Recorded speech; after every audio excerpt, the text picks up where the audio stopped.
जय श्री कृष्ण दोस्तों, मेरा नाम है अजय कृष्णवंशी। हम राजस्थान की प्राचीन सभ्यताओं के बारे में चर्चा कर रहे थे। हम बहुत सारी सभ्यताएं कवर कर चुके हैं। आज भी हम राजस्थान की प्राचीन सभ्यताओं के बारे में ही चर्चा करेंगे। तो बिना टाइम वेस्ट किए प्रारंभ करते हैं। दोस्तों, आज हमारी चर्चा का विषय है पहली सभ्यता, रंगमहल। रंगमहल सभ्यता।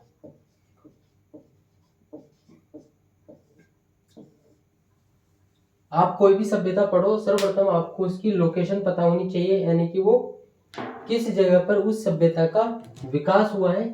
तो उसकी बात कर लेते हैं। दोस्तों, इस सभ्यता का विकास हुआ है हनुमानगढ़ जिले में। हनुमानगढ़ जिले में हनुमानगढ़ जिले में गग्गर नदी के किनारे रंगमहल सभ्यता का विकास होता है। और गग्गर नदी से पहले की अगर बात करें तो प्राचीन समय में गग्गर नदी के पाटे में ही दो नदियां प्रवाहित होती थी, सरस्वती नदी तथा दृशदती नदी। तो हम कह सकते हैं दोस्तों, रंगमहल सभ्यता का विकास हनुमानगढ़ जिले में गग्गर नदी के किनारे पर होता है। उसके बाद में हमारा दूसरा पॉइंट क्या रहता है? खोज एवं उत्खनन। तो उत्खनन किसके द्वारा करवाया गया, उसकी चर्चा कर लेते हैं। उत्खनन दोस्तों इसका 1952 से 1954 के मध्य करवाया गया।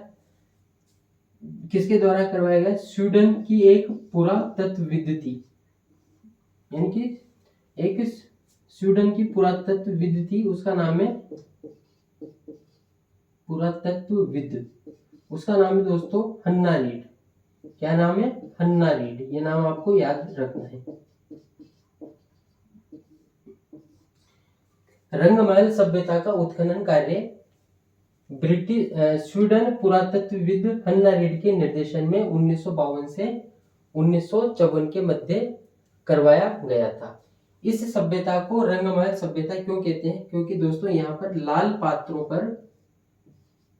पात्रों पर काली डिजाइन मिलती है।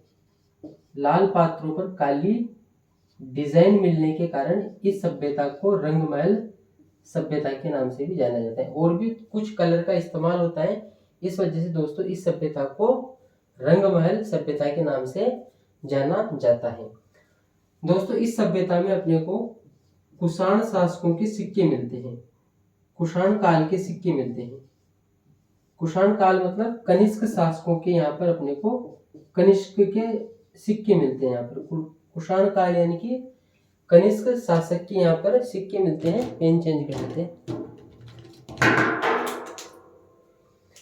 रंगमहल सभ्यता के अंतर्गत कुषाण काल के सिक्के मिलते हैं, यानी कि कनिष्क शासक के सिक्के मिलते हैं। ठीक है। इसके अलावा दोस्तों इस सभ्यता में मिट्टी की मोहरें मिलती हैं। किसकी मोहरें मिलती है? मिट्टी की मोहरें इस सभ्यता के अंतर्गत अपने को प्राप्त होती है। मिट्टी की मोहरें इस सभ्यता के अंतर्गत अपने को प्राप्त होती है। दोस्तों, रंगमहल सभ्यता के अंतर्गत ही गुरु शिष्य की मूर्ति भी प्राप्त होती है। गुरु शिष्य की मूर्ति, ये काफी अच्छा क्वेश्चन बन सकता है कि कौन सी सभ्यता में गुरु शिष्य की मूर्ति प्राप्त की गई। साथ ही दोस्तों इस सभ्यता में कृष्ण की मूर्ति भी प्राप्त होती है। और कृष्ण गोवर्धन पर्वत को हाथ में उठाए हुए हैं। श्री कृष्ण गोवर्धन पर्वत को हाथ में उठाए हुए हैं और उनकी मूर्ति भी यहाँ से अपने को प्राप्त होती है। रंगमहल सभ्यता में गुरु शिष्य की मूर्ति के साथ में कृष्ण की गोवर्धन को हाथ में उठाए हुए वो मूर्ति भी अपने को प्राप्त होती है। दोस्तों, ये जो गुरु शिष्य की मूर्ति प्राप्त हुई थी, ये गांधार शैली में प्राप्त हुई थी। कौन सी शैली में प्राप्त हुई थी? गांधार शैली में ये मूर्ति पुरातत्ववेताओं को प्राप्त हुई थी। दोस्तों, इसके अलावा रंगमहल सभ्यता में 105 तांबे की मुद्राएं भी प्राप्त हुई है। 105 तांबे की मुद्राएं यहाँ पर प्राप्त हुई है। 105 तांबे की मुद्राएं भी यहाँ पर प्राप्त हुई है। एक बार फिर से रिपीट कर देते हैं। रंगमहल सभ्यता का पंखा चला देते हैं।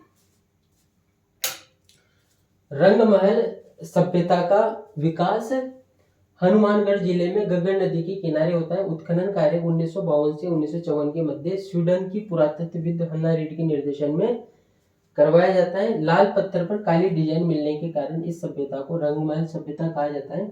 इसी सभ्यता में कुषाण काल के यानी कि राजा कनिष्क के सिक्के भी मिलते हैं, साथ में मिट्टी की मोहरें भी यहाँ पर प्राप्त होती है। गुरु शिष्य की मूर्ति जो कि दोस्तों गांधार शैली में है वो भी रंगमहल सभ्यता से प्राप्त होती है।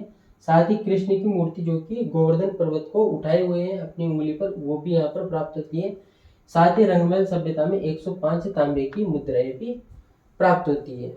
अब इसके बाद में दोस्तों हम एक और सभ्यता के बारे में यहीं पर चर्चा कर लेते हैं, उसका नाम है पीलीबंगा सभ्यता। पीलीबंगा सभ्यता दोस्तों आपने पढ़ा है कि कालीबंगा सभ्यता कहाँ पर पाई जाती है, कहाँ पर पाई जाती है कालीबंगा सभ्यता? हनुमानगढ़ में। और पीलीबंगा सभ्यता भी हनुमानगढ़ जिले में ही पाई जाती है, हनुमानगढ़। तो आपके तो अच्छा क्वेश्चन तैयार हो गया। जैसे एक क्वेश्चन एग्जामिनर ने आपसे पूछ लिया दोस्तों, निम्न में से किस सभ्यता का संबंध हनुमानगढ़ जिले से नहीं है? पहला ऑप्शन कालीबंगा, दूसरा ऑप्शन पीलीबंगा, तीसरा ऑप्शन रंगमहल और चौथा ऑप्शन गणेश्वर सभ्यता। तो आप क्या लगाओगे? गणेश्वर सभ्यता। एक क्वेश्चन दोस्तों ये आ सकता है, रंगमहल सभ्यता का संबंध राजस्थान के किस जिले से है? तो आप 4 ऑप्शन दिए जाएंगे, जैसे हनुमानगढ़ दे दिया, गंगानगर दे दिया, बीकानेर दे दिया, जोधपुर दे दिया। तो आपको क्या लगाना है? हनुमानगढ़ लगाना है। प्रश्न आ सकता है दोस्तों, रंगमहल सभ्यता के अंतर्गत उत्खनन कार्य किसके द्वारा या फिर किसके निर्देशन में करवाया गया? 4 ऑप्शन दे देगा वो, है ना, अलग अलग नाम के, लेकिन आपको क्या लगाना है? हन्ना रीड वहां पर लगाना है। एक तर्क वितर्क में इस प्रकार का प्रश्न आ सकता है कि रंगमहल सभ्यता को रंगमहल क्यों कहा जाता है? क्योंकि लाल पात्रों पर काली डिजाइन यहाँ पर पाई गई। कौन सी सभ्यता में कुषाण काल यानी कि कनिष्क के सिक्के प्राप्त हुए? तो वो इसमें प्राप्त हुए। एक अच्छा क्वेश्चन दोस्तों ये बन सकता है, कौन सी सभ्यता के अंतर्गत गुरु शिष्य की मूर्ति प्राप्त हुई जो कि गांधार शैली में है? 4 सभ्यताएं दे दी जाएगी, 4 नाम दे दिए जाएंगे और आपको कौन सा लगाना है?